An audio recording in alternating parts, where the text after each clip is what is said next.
You're listening to the PR Winedown podcast, the podcast for public relations professionals that are ready to see real change in the PR industry. Here are your hosts, April White and Laura Schooler.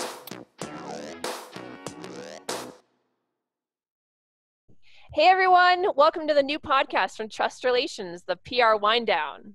I'm April White, the president and founder of Trust Relations, and I'm here with Laura Schooler. Hello, I'm Laura Schooler, public relations OG and PR consultant. I'm here with my non-wine, but we're still partying. That looks like a pint of beer, actually, but I know it's not. Well, now you spoiled the whole effect. I was like, what? I literally was like, what liquid can I get that's going to look? So this is actually, now that you spoiled it, this is what it is. What is it? It's a nootropic drink. And essentially, nootropics are good for mental focus and clarity. So it's like a natural focus thing.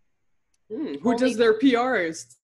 Sounds like the natural pitch person. Well, sad story. We had them on the line as a potential client. And then right before COVID, they decided it wasn't the moment to spend a lot of money on PR. So hopefully in the future. So Synapse, we love you. No, it's a great fit for us. And it's only 40 calories per can. We've both been in PR for a long time, and we've both worked in many different industries with a lot of different people. I've worked at agencies and in-house and now for myself. And so I've kind of, well, I don't want to say I've seen it all, because just when you say that, like something crazy happens the next day. But I think it's we want to do this to be able to really connect with people who are younger, who are like, oh my God, this is a crazy profession. Do I really want to do this? And try to explain, why PR people are crazy, that it can be a great profession. And then also connect with, some older people or people who've been in the industry a little longer, so that we can commiserate and they can say, oh my God, that happened to me too. Yeah. And this is kind of an extension of the same reason that I founded Trust Relations, which is that for a very long time, I spent too many years complaining about the way bosses were doing it, the way agencies were doing it, the way everything was wrong and stuff, and it was toxic, and and finally, I reached a certain age where it was like, okay, I can either stay bitter about this and go hide by myself as a freelancer that's just pretending the world doesn't exist around me, and just like take get enough money to scrape by, or I can go out and try to build something that replaces that which I think is broken. So I think for my other hope of this podcast is to give a place for people to hear that they're not crazy, that what they're experiencing might not be healthy or appropriate, but also to know that there is a great side of this profession that is noble and honorable, and that there is a way to do it in an effective way that's not, doesn't feel like you're just putting yourself through Stockholm syndrome. I think there's a lot of that in our profession. A lot of that, yeah. I think the way that you're doing it in this day and age, where especially now, where you don't have to be in an office, is really smart. I mean, you started as a virtual agency. This isn't something that you did just because of COVID, right? No, not at all. Yeah. No, we actually started. No, we were virtual before it was cool. Right. / required. Right. So you're ahead of the game. Actually, maybe it's not cool. Maybe it's just required. But we were virtual when it was cool, right, and not required. Right. All right. What are we kicking it off with today? PR news of the day? Well, it appears to me that actually there's a hot take that just came out. Yeah, today, right? Right. I mean, it's been bubbling up, but today's like official. Yes. So you want to say what it is? Sure. I mean, now all that preamble, how could I not? So essentially, the Washington Redskins have announced that they're actually going to change their name. It's official. Mm-hmm. They started a review of it on the 3rd of July, actually, and now it's this is the moment. So that's pretty interesting.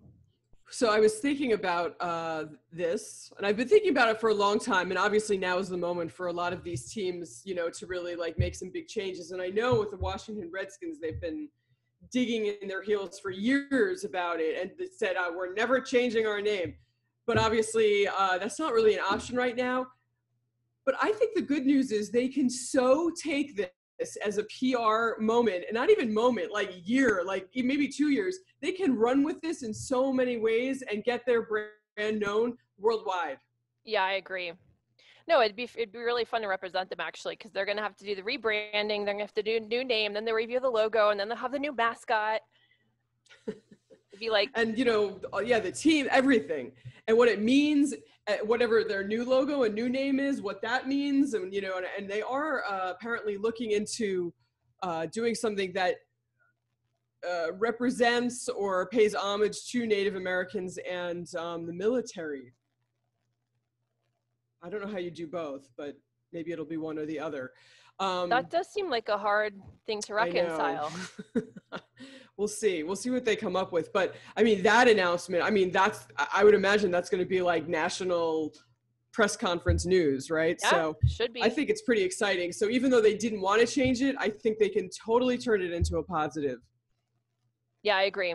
No, it's a real opportunity for them. I mean, I think it shows evolution, and I think it's I don't know, I think at the risk of sounding like a weird Pollyannish idealist, it's like a good example of how we can build on the past and move into the future, and just, take something that maybe wasn't working, but just adapt it, fix it, go into something that's a little bit brighter and more evolved, So I think it's kind of an uplifting story in a way. They were, asking, people on Twitter were saying, what would you name them? And like some of the responses were so hilarious. Wait, like, what were? Yeah, I don't know, like the Washington Swamp things, or everyone wants to be a swamp thing. What? What is that? I don't even understand. Like draining the swamp, of Washington, whatever. Oh. So, but we're right. Swamp killers, swamp creature killers. Well, I mean, people are just coming out with like hilariously outrageous things, but I think that the more important part of this story is that pretty much 90% of my clothes when I was a little kid were hand-me-downs, usually from neighborhood kids, usually from boys. So, might explain a lot. So I was about 6 or 7 years old. I believe I was in first grade, and I had this giant red parka, like that came down to my knees, like South Park on crack, red with bright yellow fleece, like furry, fake furry lining, and it was a Redskins with a Redskins logo on it. And that was kidding. Winter coat when I was like 7. Yeah. That's adorable. Like a little South Park, Do you still have it? No. And it was when there was a hugely massive blizzard in New York and New Jersey, where I'm from. And so like there I am, like, booking around in like 6 feet of snow and like my little Washington Redskins parka. Oh, that's adorable. Wait, I want to see a picture of that next time. I know. I don't even know where it is. I think I kind of remember there's a photo, but it's like at a distance, so I don't know if you can tell, but I'm gonna like on top of a hill where the snow plow came in and just shoved all the snow at the end of the street. It was at a dead end, and there was like, and when you're a little, like 7 years old, I was probably only 12 feet high, but I thought it was, like Mount Kilimanjaro. Oh, too cute. Sports. Well, so I've kind of done sports PR-ish. I've worked with sports people. I had my own podcast, and I've only worked with one sports star. It was for Windstream, and we were doing a radio media tour in Lincoln, Nebraska. And honestly, I can't remember the name of this athlete, but he was somebody famous. I just don't follow sports like you do. And the funniest thing was, it was past the time where you use www to like explain a website address. Right. Just now you say .com and everybody knows what it is. Right. And it was a few, I'm trying to think, it was probably 7 years ago or something, right? But it was still the time where you don't use www. And then every single time he was like pushing Windstream over and over and over as hard as possible. And every time he did it, he'd say, and for more information, go to www.windstream.com. And then it was like 2 seconds later, and for more information, go to www.windstream. And it was like, oh my God. Lots of W's. Too many W's. That's 9 syllables. www. It's bad. He didn't pull it off well.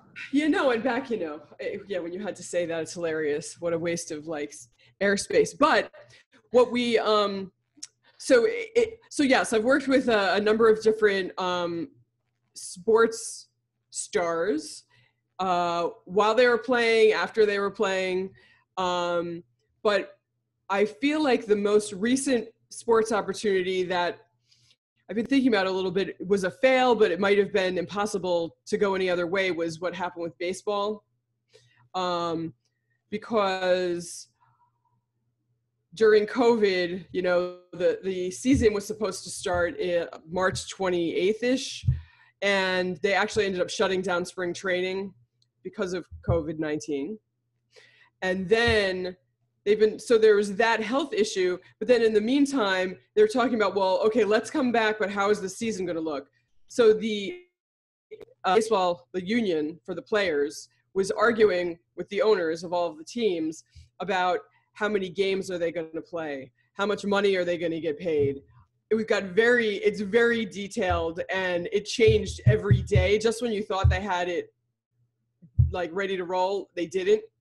So it was very upsetting to me, because baseball is always something that, like, it's America's pastime, and it's supposed to like deliver people away from the horrors of, like, this planet and of their daily lives. Like, with 9/11, it came in very quickly after 9/11 to save the day. In other eras it has too, but they really took their eye off the ball, I felt, with this one, because they were showing all the fans how the sausage is made on social media, arguing, well, we only want to play this many games, we'll only play if we get paid this much, well, we're not going to pay you that much, all of that kind of stuff. Bad look. And it's almost like, when two people are getting divorced and they like fight in front of their kids and let their kids see the whole thing, like, you don't want that. No.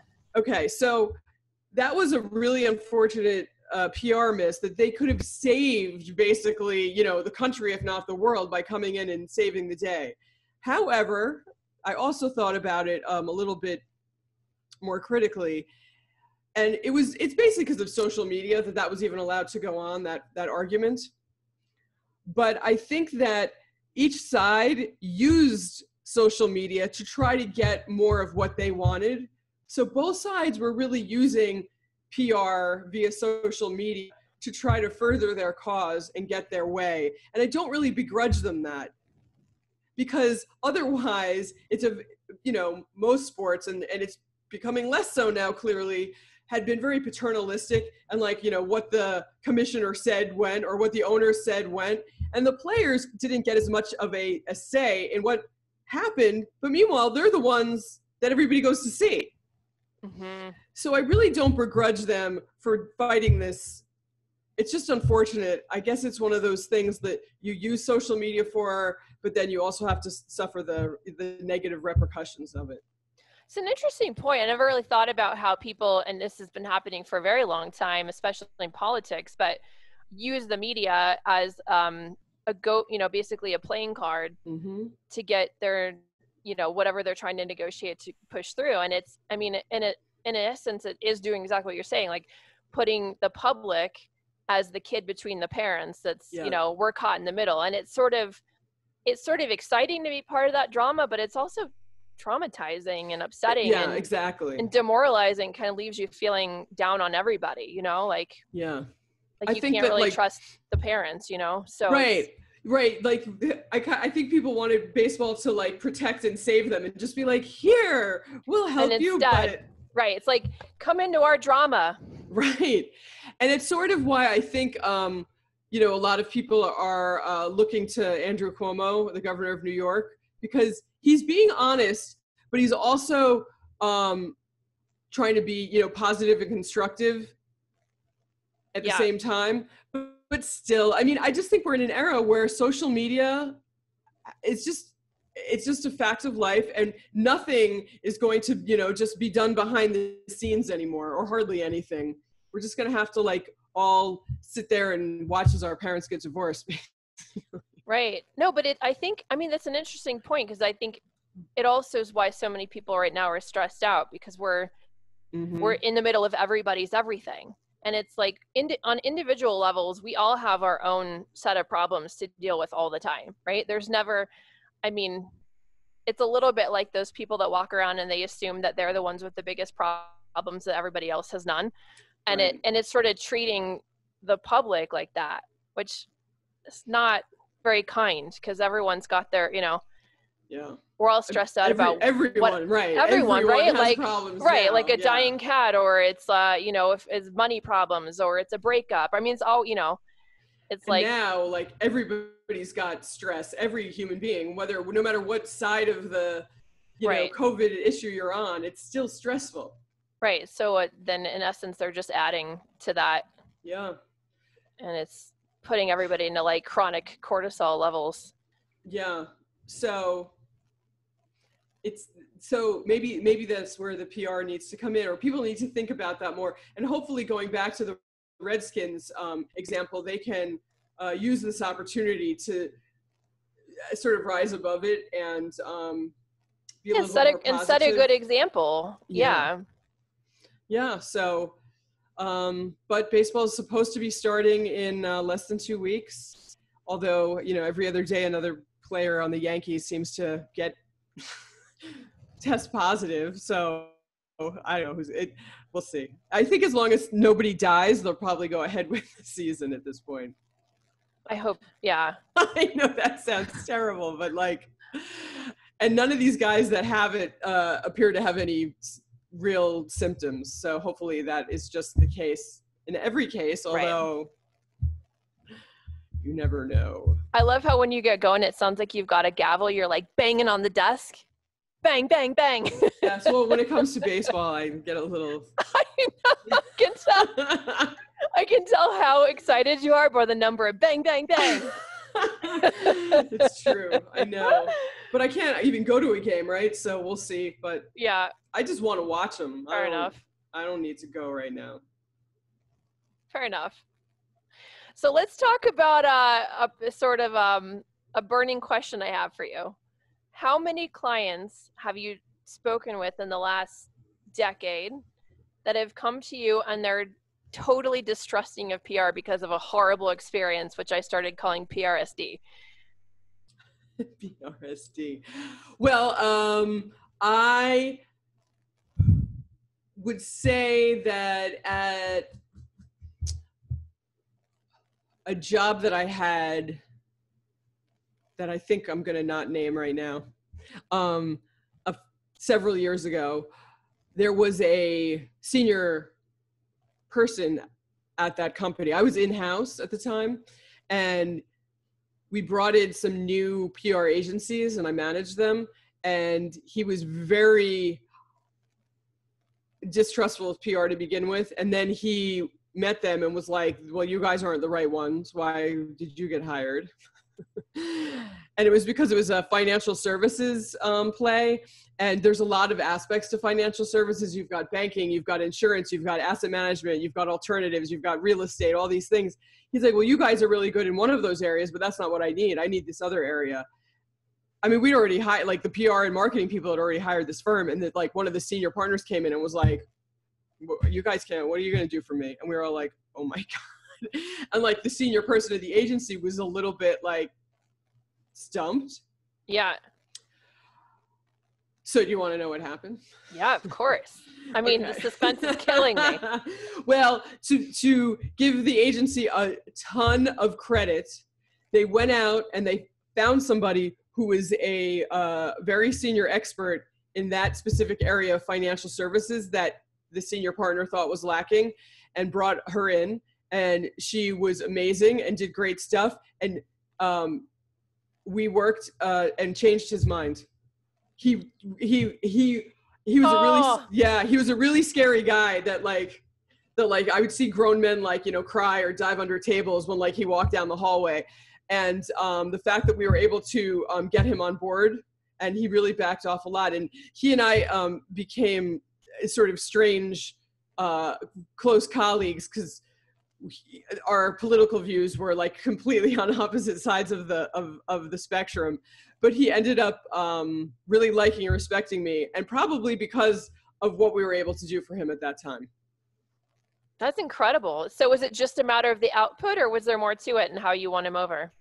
I mean, it was just a matter of bringing in somebody that he really thought understood his area of financial services and all of the issues and trends that were important, and also getting him on, like, you know, CNBC a few times helped. That didn't hurt. Yeah.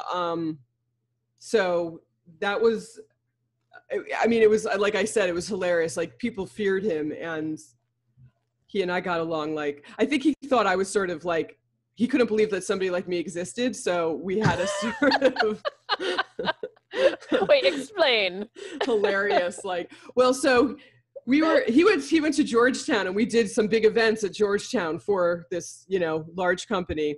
And one night, whatever, it was like a weekend event. And after the first night of events, he and some of other people that work for him were going to like a local Georgetown bar. And he said, "Oh, hey, you know, Laura, you should come with us." And I was like, "Oh, all right." So we were walking from Georgetown to like campus bars or whatever. And we walked by the church where I believe John Kennedy and Jacqueline Onassis, I guess Bouvier at the time, got married. Somebody was like, "Didn't they get married in, I don't know, Boston or whatever?" And he said, "No, they actually got married here." I don't know if this is true or not. And he looks at me, he says, "Laura, see, your favorite president ever got married here." I said, "John Kennedy wasn't my favorite president ever." And I think it was during Obama, or it may have been George W., at the end of George W. But I think it might have been during the Obama administration. And I was like, "John Kennedy is not my favorite." I mean, I wasn't alive when he was president. I was like, "He wasn't my favorite president." He goes, "Really?" He's like, "I thought all you types, you know, you all love John Kennedy the most of everybody." And I said, "No, my favorite president is Jimmy Carter." And he was like, "Nobody's favorite president is Jimmy Carter." And he like literally ran down the street of Georgetown, like screaming. Because he couldn't believe that anybody would say something. It's so outrageous.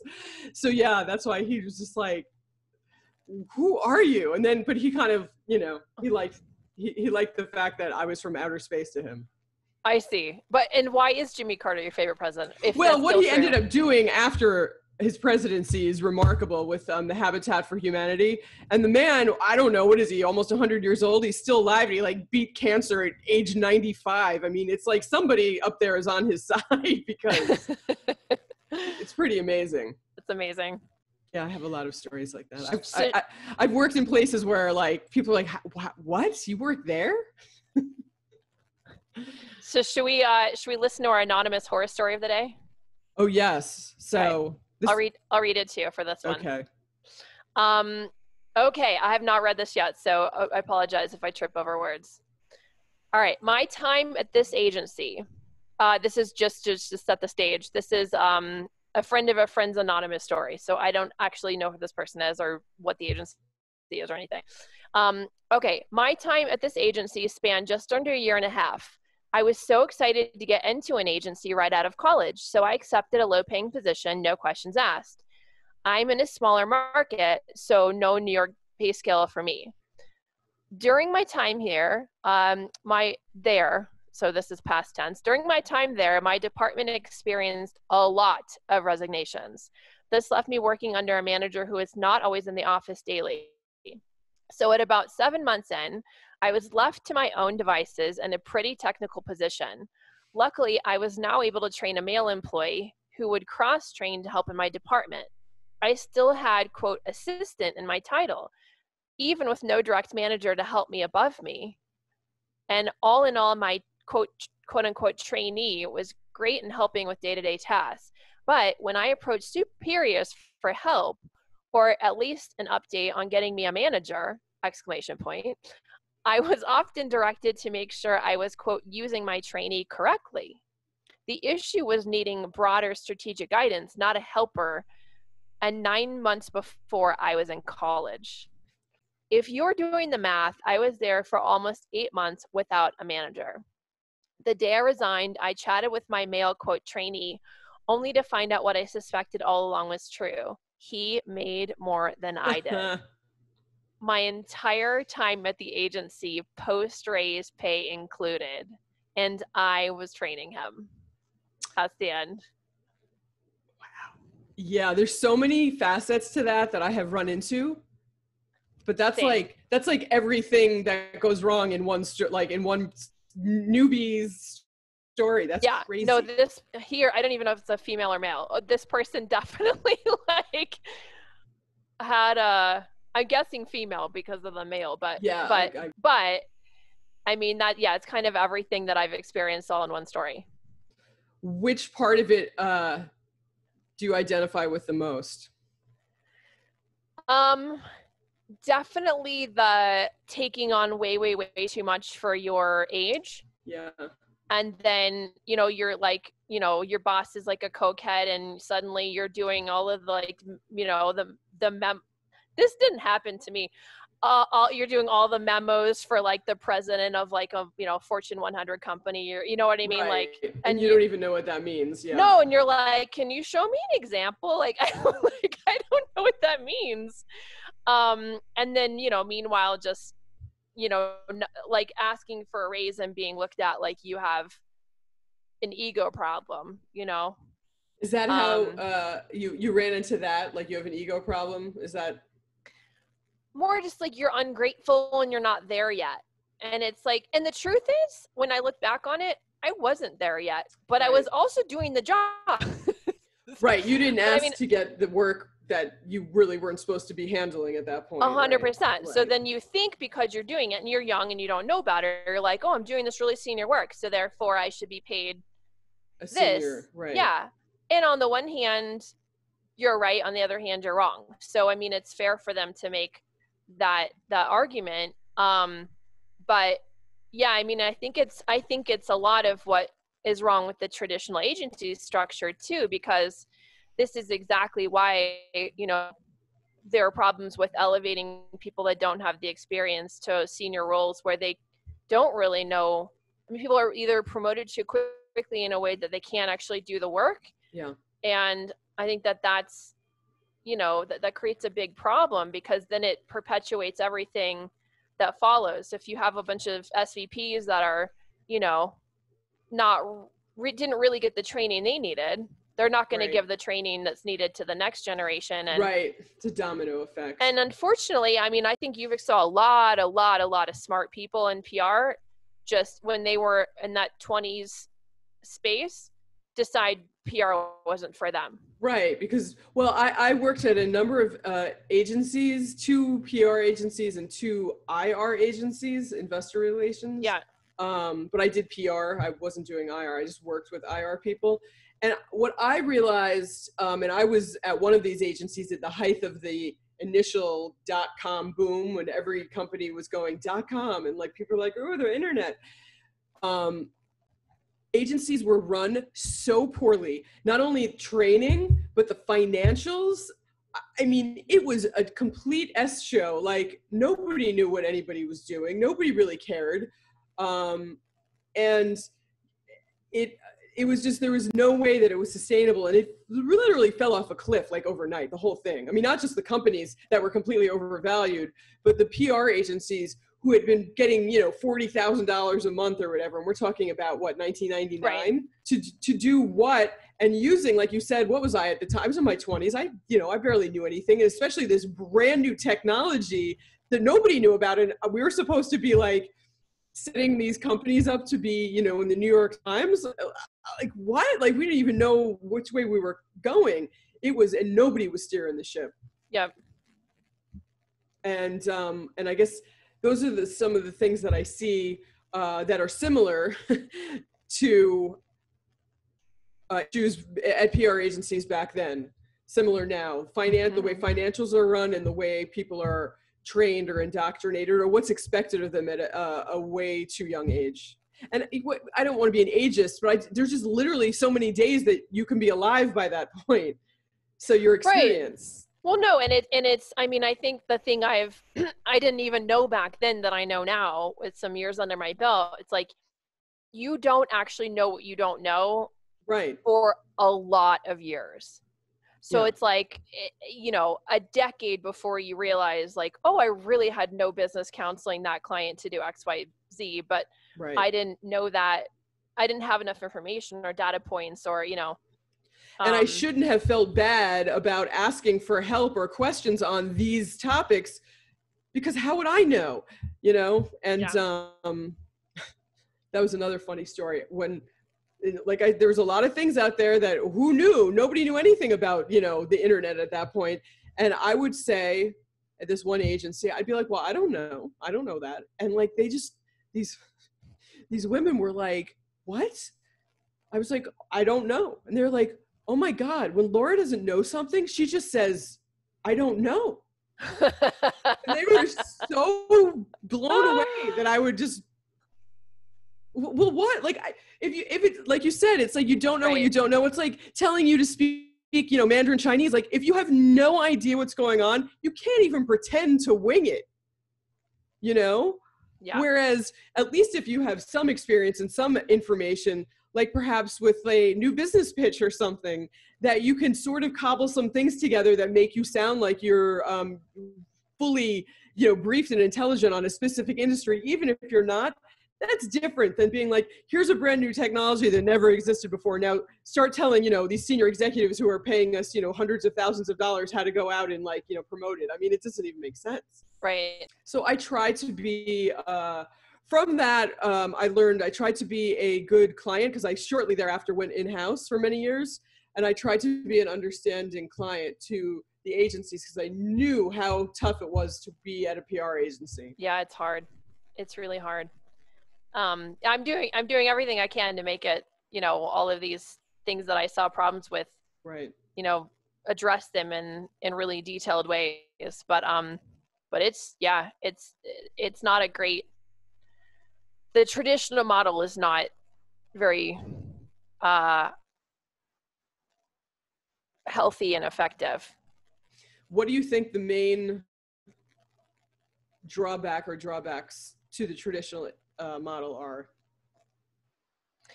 I think, from what I'm seeing with a lot of the overhead that especially happens at New York firms and LA and San Francisco, I think they almost have to have straight out of college people doing the work to make ends meet. Because running financials for my own firm now, it's like, God, how in the world would you make a profit if you have that much overhead, unless you're using people that are that cheap? Do you know what I mean? Like, for lack of a better way of saying it, but like straight out of college. But the problem with it is that I think it's a falsehood at the same time, because you think that it's cheaper, but the amount of turnover it creates, the amount of like clients you lose, and then the amount of money you have to put into new business to go get new clients to get, get back the revenue that you lost because young people are, so it's not worth it.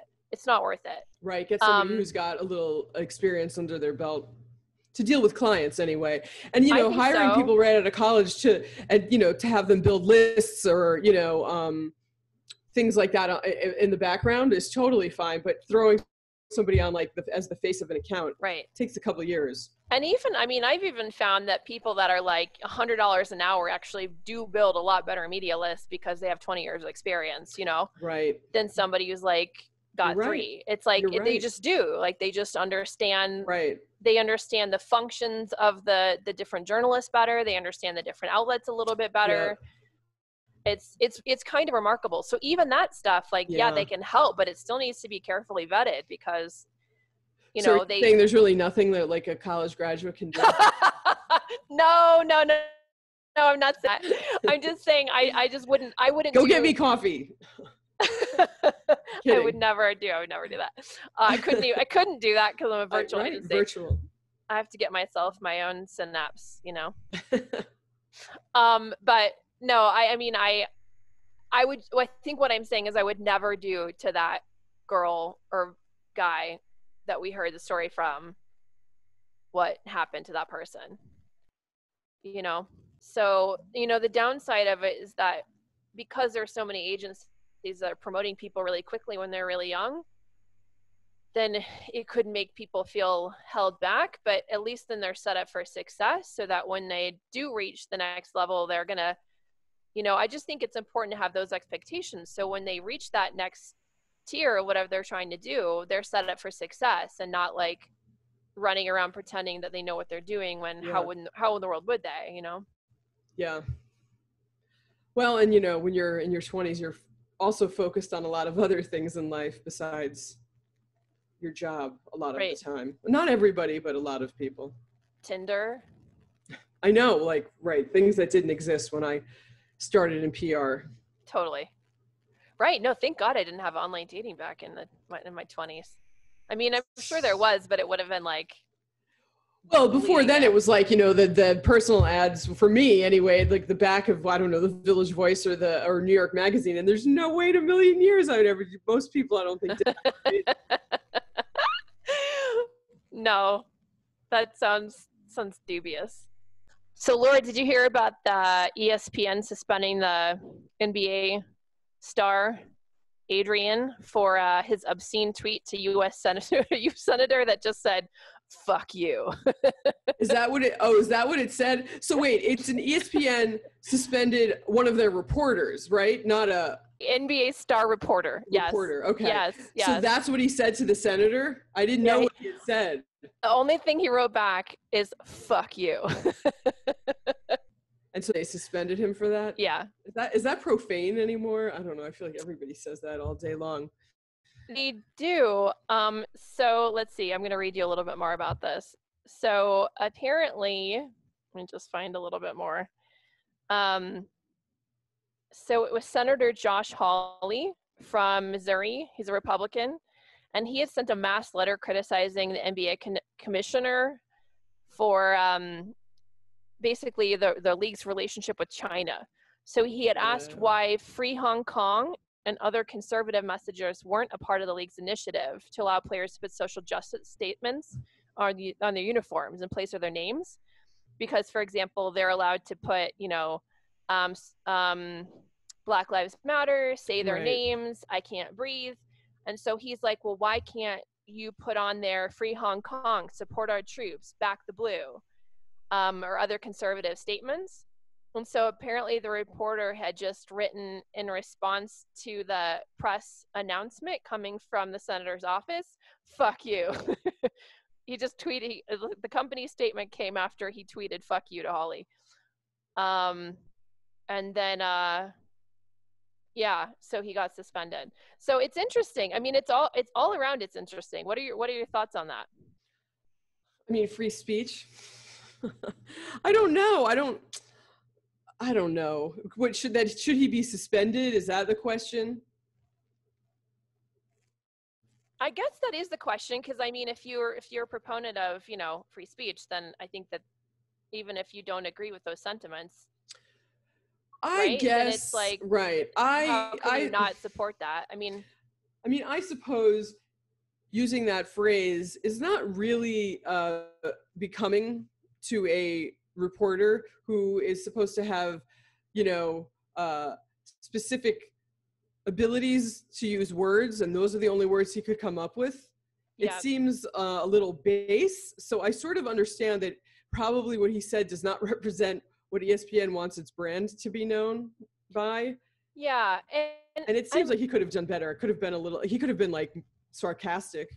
Well, we all know that we always know reporters are, of course they're partisan, or usually partisan, or have their own opinions about things.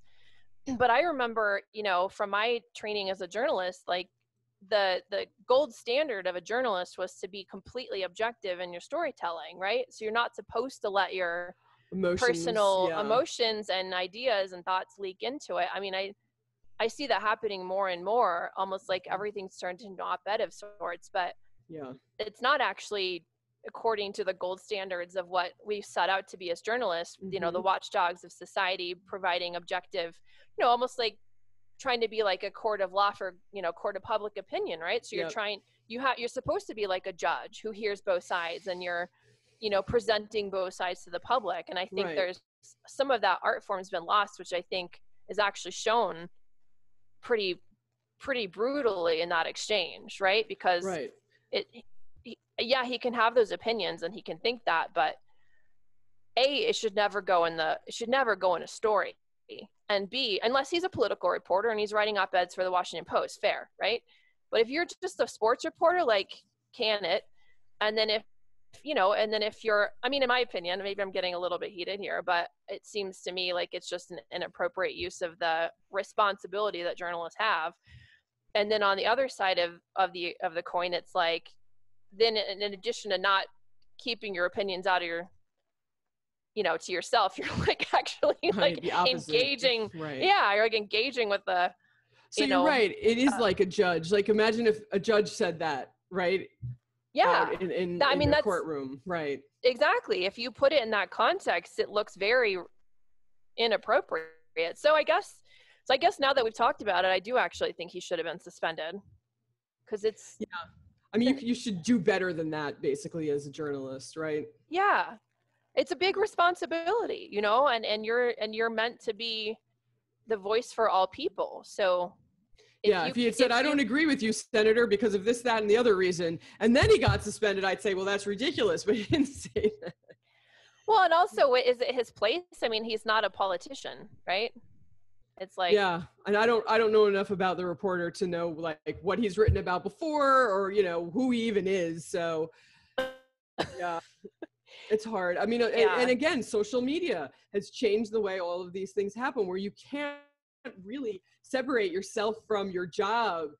I have a lot of different social media platforms for the different aspects of me, but it's hard. You know, you have to sort of like hold the walls back, and you got to be careful what you're saying, because it's pretty easy to figure out like who you are and what you do.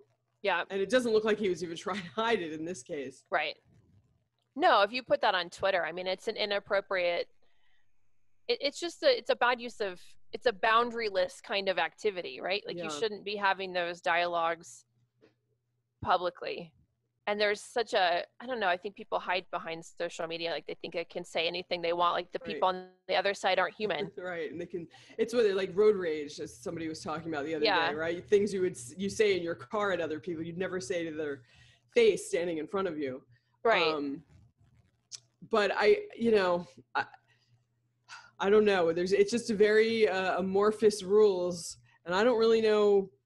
I don't know that there can be anything that's like, this is the way it is every time, all the time. If you do X, then Y happens. Because it feels like everything has context based on who you are and what's going on in the world and all of those things. There's so many judgment calls being made right now. Right. It's like there's no dad at home. No, again. No rules. Parents are, getting divorced in front of the kids all over the place. Right. And nobody's being a grown-up. No, it's hard to be a grown-up. But I think the people that do it the best are the ones who get their point across in sort of a, cunning, with a sharp tongue. It's always my favorite. Like the Brits do. Wait, can you give us an example?